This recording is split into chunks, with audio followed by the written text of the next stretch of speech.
Welcome, and thank you for tuning into our program. The following presentation has no video and is intended to be listened to and enjoyed without the need to actually watch anything. So kick back and relax, or continue whatever you are doing and just enjoy listening to our story. New Year's Eve, 1958. I'm sitting in my office, pouring a glass of bourbon on this chilly December evening, wondering how I ended up becoming a private investigator. Leaning back in my wooden chair, behind my second-hand, battle-scarred wooden desk, stacked to overflowing with files, I looked around my office. It was a quiet evening. The faucet in the background sadly dripping behind me, the Windsor mantel clock proudly ticking the time on top of the old oak file cabinet. I have a view of a familiar street through a too-dirty window. The certificates on the walls, a coat tree somberly holding my coat and well-worn fedora, just waiting to hand them over as I go out the door. As with most quiet evenings, I sit and I think. I've had my own business for a year or so now. What were the life experiences that got me here? I had just turned 18. Being a rebellious teen, I took this opportunity to move out and be on my own. After a few months of knocking around the city looking for work, grabbing an odd job here and there, but with the post-war employment situation, it wasn't easy. The whole first year on my own was not easy. The second year didn't get any better. I turned to hustling pool at Jimmy's bar and a few less than honorable pursuits. I had more than a couple of brushes with the law, and it was one of these instances when I was befriended by a cop. He saw something in me that I didn't see in myself. He steered me a path, told me to straighten up and fly right. And lo and behold, that life-changing day happened. It was my 20th birthday. With a recommendation from the officer in hand, I signed up and was accepted into the police academy. The year was 1948. I had a lot to learn from the academy. It was a whole different world than I was used to. The physical training and the structured regiment were hard to conform to in the beginning, but I knuckled down and worked hard. After 5 months, in the spring of '49, I hit the streets as a rookie cop in a crisp new uniform with a shiny new .38. This is when I met Joe. He was a grizzled, ready-to-retire veteran of the force, but was too dedicated to his job to do so. He reined in my ego and showed me the ropes. Joe taught me the proper way to fill out paperwork, how to interact with the public. I had a few close calls, from almost falling out of a tree rescuing a kitten to a liquor store robbery gone bad. Joe was there, and I survived because of him. I couldn't believe that 1 year walking the beat with Joe went by so quickly. In 1950, Joe and I were issued our first patrol car.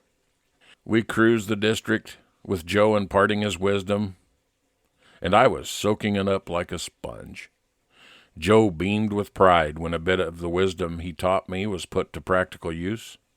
The two of us were a great team. We dealt with lost kids, domestic disputes, and murder scenes and everything in between. We laughed, we cried. I shared the holidays with his family. We did it all. Joe's wife was a fantastic cook. Our precinct was a close-knit brotherhood with a vow to protect and serve. In the blink of an eye, it was 1954, and Joe finally retired. This was when I met Martin, my new partner, and a rookie. Now I know why Joe seemed to grow more gray hairs every day when he was with me. Marty and I hit it off on the right foot the first day. We really bonded as a team and became really good friends. We would go to Jimmy's bar after work, have a bite to eat, a beer, and a game of pool. There were a few times we would even go out on double dates.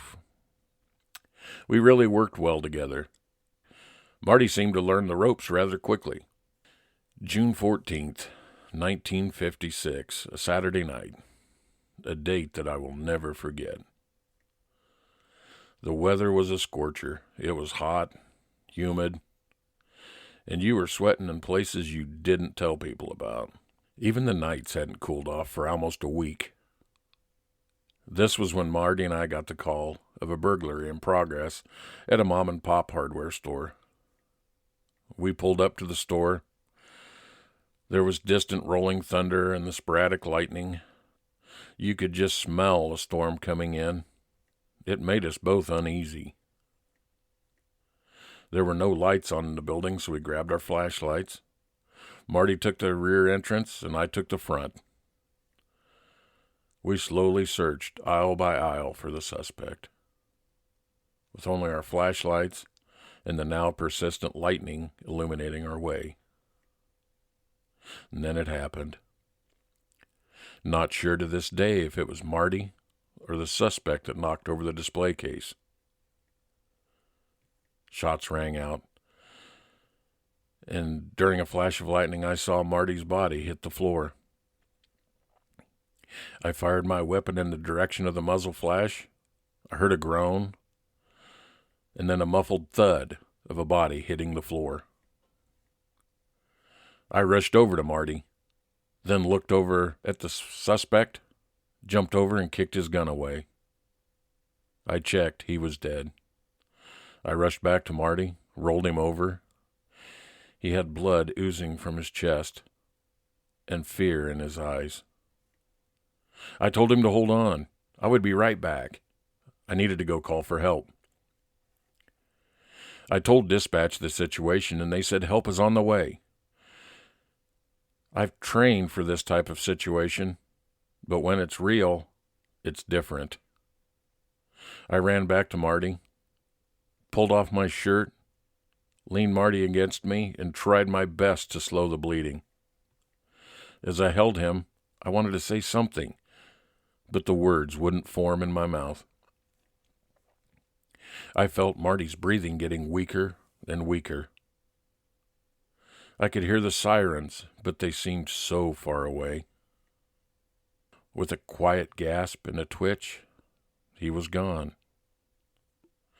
I gently closed his eyes with my hand, and I sat there holding him in my arms.